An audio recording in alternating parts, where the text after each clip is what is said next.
Paula and Dan, good morning. That's right. Investigators are retracing every single step that Sergei Skripal and his daughter Yulia may have taken. There's a lot of attention, of course, right now on this cemetery because investigators believe they may have come here last week.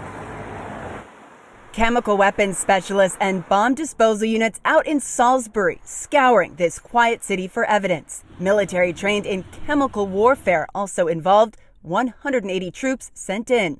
And the investigation now spreading to this cemetery. Hazmat crews erecting a tent over the graves of Sergei Skripal's wife and son. Skripal was a former Russian spy turned double agent for the British. Convicted in 2006 and in 2010, released to the UK in a spy swap. And for the last 8 years has made Salisbury, this small English city, his home. Mr. Skripal has kept a relatively low profile here in the UK, unlike other former officials. And the big question today is how was that poison delivered and when did Skripal and his daughter Yulia come into contact with it? They had lunch at Zizi's and then collapsed on this park bench. British counterterrorism officials are leading the investigation focused on the toxin, a nerve agent described as very rare that could only have been produced by a few laboratories in the world.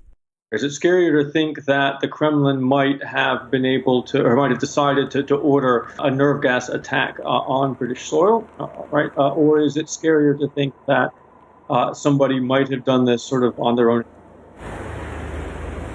And very scary, of course, either way. The suspicion, though, guys, is squarely on the Russians. They've done it before, of course. Now, later today, here in the UK, the government will hold another big emergency meeting. It's the second one this week.